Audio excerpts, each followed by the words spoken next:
Hey there, West Michigan meteorologist Michael Behrens here with you. It has been another gloomy day on Sunday with mostly cloudy skies that just won't break across West Michigan. A temperature inversion's in place, which is where the temperatures actually get warmer once you get above the clouds, and that kind of gets any clouds under that transition stuck in place. And they're going to be here again as we head through tonight and should break some as we head toward tomorrow. But the clouds don't keep you from enjoying the day, as Kenneth saw out there in Coopersville, where they had the Remax hot air balloon going up in the sky there. I'm sure that fire felt pretty nice this afternoon as temperatures were in the low to mid 30s.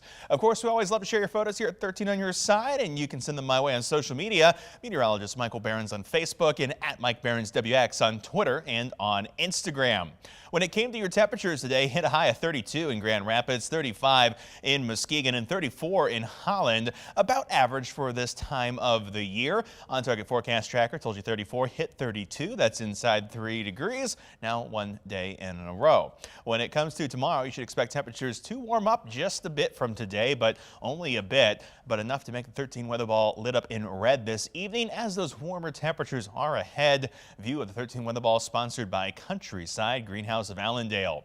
We're looking at temperatures as of about 9:30 that were hanging around really where they were most of the evening, which is low 30s to mid 30s out there, a little warmer near the water. Wind chills are a factor this evening, even though the winds will remain light across the region. Winds of about 5 to 10 miles per hour will mean wind chills will drop to the mid and even low 20s as we head through tonight. Temperatures eventually down in the 20s as well. Over the next several hours, we'll see temperatures that'll mostly be around in the 30s, but as skies clear overnight, we'll eventually drop that low to around 28 degrees under mostly cloudy conditions. Partly cloudy as we head into Monday afternoon. A little bit milder too, thanks to a few peaks of sun. That'll boost temperatures to 36. Tuesday, cloudy skies back in full force. A little bit of scattered wintry mix comes our way, but impact should be minor. High near 38 degrees for Tuesday afternoon.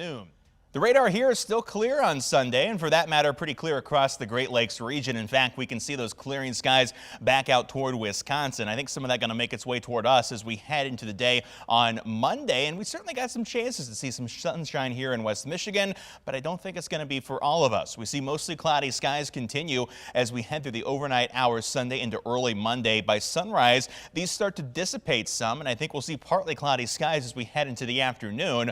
The chances for sunshine get less as you head toward the north. US 10, northern counties, I think you might stay mostly cloudy through most of the day on Monday. As you get down to 96 and south, that's where the best chance for sunshine gonna be. 94 corridor, it certainly has a pretty good shot at some partly cloudy skies as we head through Monday afternoon, but it doesn't last long no matter where you are. As we head into Monday night, mostly cloudy skies move back into West Michigan. We see those cloudy conditions continue into early Tuesday, and as we get into the morning hours Tuesday, say like 8, 9, 10 o'clock, that's when we watch out for some scattered rain showers and wintry mix push through. This will continue into the early part of Tuesday afternoon, but it'll be gone as we head toward Tuesday evening. The cloud cover, however, will not. We're staying cloudy as we head through Tuesday night and into the day on Wednesday. We should stay dry Wednesday as for now, but watch what happens as we head toward Thursday. That's where we see our next system start to push toward us. The rain chances and the wintry mix chances come into West Michigan. I think they go down the further north you get based on the latest trends, but we're going to keep a close eye on the system.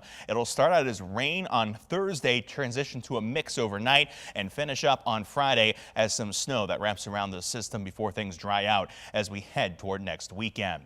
Looking at temperatures for the start of your work week, we'll see mid-30s on the lakeshore, warmest to the south, 37 in South Haven. Again, a little bit cloudier for the northern zones. Temperatures will be in the low to mid-30s as a result of those cloud cover conditions, and we'll see about a high near 36 in Grand Rapids, 38 in Kalamazoo. 13 on your side, 10-day outlook. Temperatures stay just above average through most of this week. We see the widespread chances for rain and mix come in Thursday and Friday. That small chance on Tuesday. We'll be back down into the low 30s for next weekend, but that'll quickly rise to 40s as we head into the week after that. Highs as warm as 47 possible by the 17th, but that'll quickly start to drop as more wintry mix comes in for the end of the 10-day.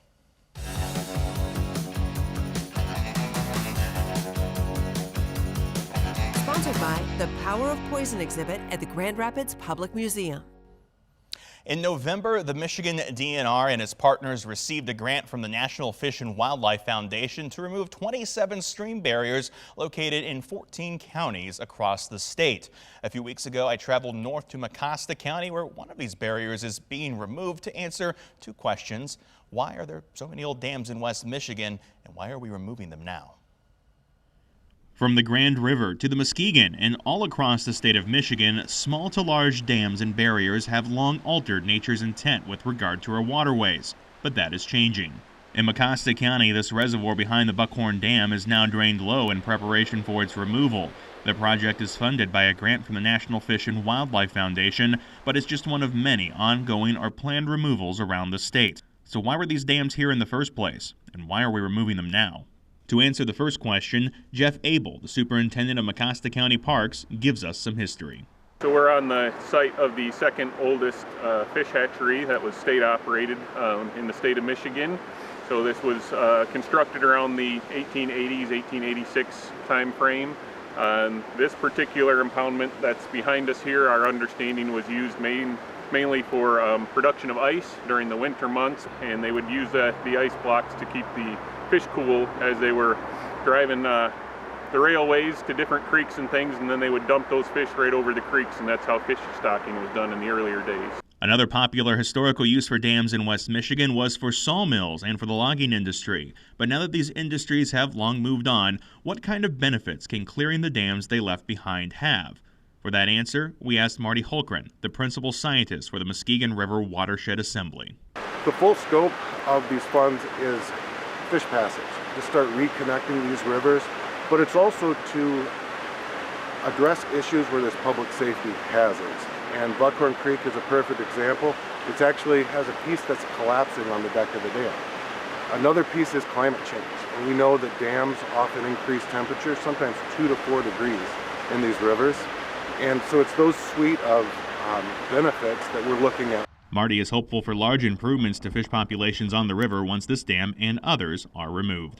The important piece is most of the cold water in these systems is upriver, and those fish can't access those cold water resources that they need for spawning and natural reproduction.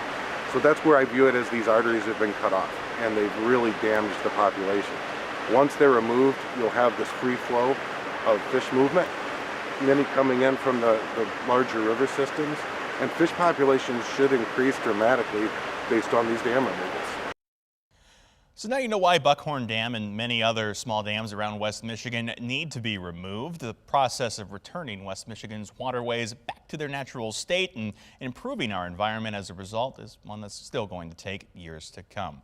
Well, now you're up to date on the latest weather here in West Michigan. We're going to keep you covered all week long at 13onyourside.com. And of course, you can always get the latest news and weather headlines in your pocket by downloading the 13 on Your Side news and weather apps. For now, thanks for watching 13 Plus. I'm meteorologist Michael Behrens.